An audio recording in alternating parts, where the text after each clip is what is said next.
I was going to do a full piece, and I'd already written it all out and was ready to cover what was said or what was not said in the State of the Union, and which in some parts was good and some disappointing.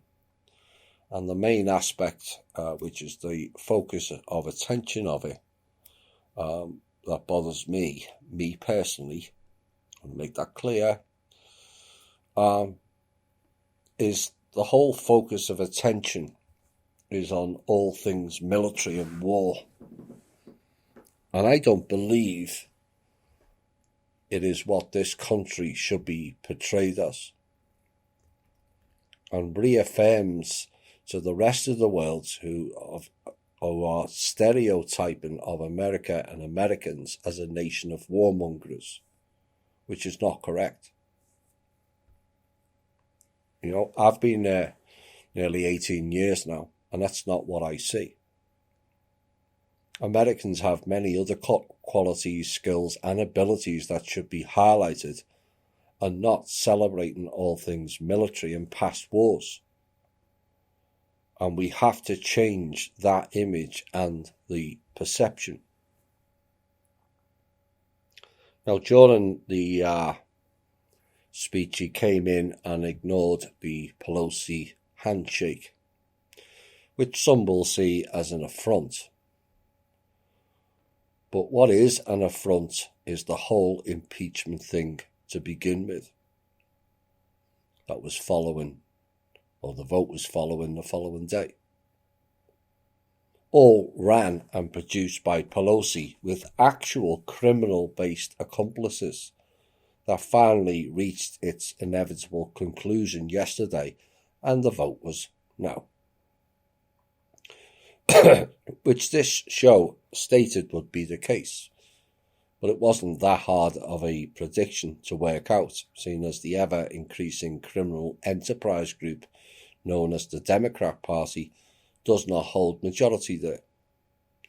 And yet, despite that, of course, Pelosi and her criminal gang were trying to bribe the Republican senators with funds ranging from $1.5 million to $10 million per person to vote against Trump on the impeachment vote. Now, thankfully, that was halted in its tracks after the disclosure of that bribe was outed in this show. Of course, Pelosi was not content with fidgeting about throughout the speech of shuffling the papers, doing her eyes wide open impression, and signalling to the peanut gallery of all those who were in the white suits, all whilst twisting and contorting her face and licking her lips. It resembled a demented lizard skipping across a hot desert landscape to me.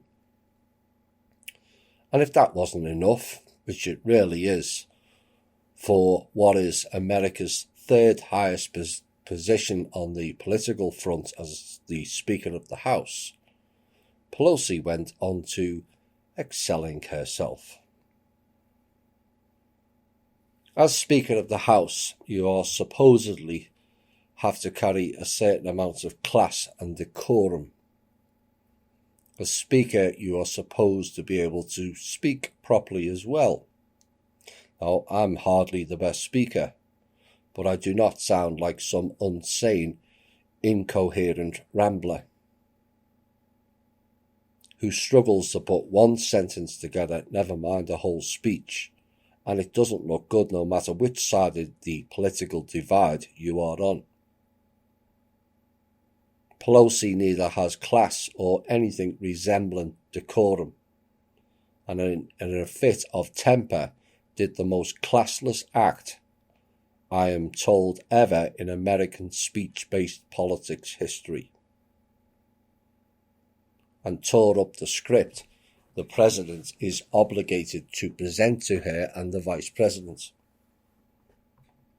which Trump also ignored at the handshake, I might add, which may or may not be significant. Time will tell.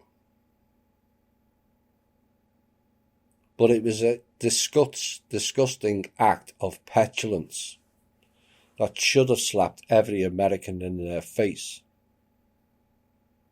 But because of the programming of the political system here, people stick rigidly to party lines. And no doubt many Democrats applauded it, oblivious to the damage that action caused. Now, what we know from behind the scenes is that Pelosi was told by her own people to remain calm in the State of the Union address, with the backdrop of the impeachment vote the following day. So what triggered her? Not that she needs triggering, is my observation. What she was mad about was Trump saying what a bad state the state of California is in, and she could not contain herself. You see, truth hurts. California was being, and still is, being ran by high-level criminals, some of whom deliberately started the fires that has devastated many parts of that state. Yet conveniently, none of those fires went near the Rothschilds or Pelosi's Vineyards estates. It's funny that, isn't it? California is in a shocking state, as is New York, another state and city ran by high-end criminals. It's the same people is why. And Pelosi and crew are wholly responsible for the mess in California. Now, in recent times, we have seen the first American black president, and his performance will likely ensure there will not be another one anytime soon. This then fits into the programming, you see. He sold the black people out badly in 8 years in office. No ifs, no buts. Never mind the other colours.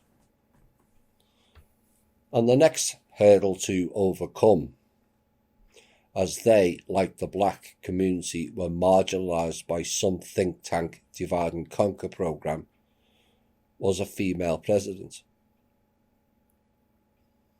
And with script-based media spouting propaganda of white and black, plus male and female divisive narratives, Pelosi's behaviour and Hillary's before her has likely set back the chances of a female president for many years to come, which will now be cited as they are too emotional and subsequently unstable to govern. That is what Pelosi did last night by ripping up that paper.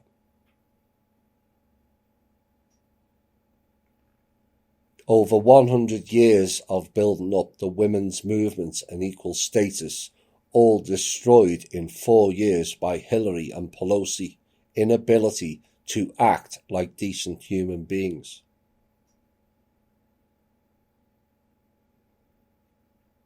And that is the real tragedy behind their childlike petulant tantrum, and the American people, male or female, matters not, to stand as one and tell her to get as far away as possible from participating in the running of this country or her state.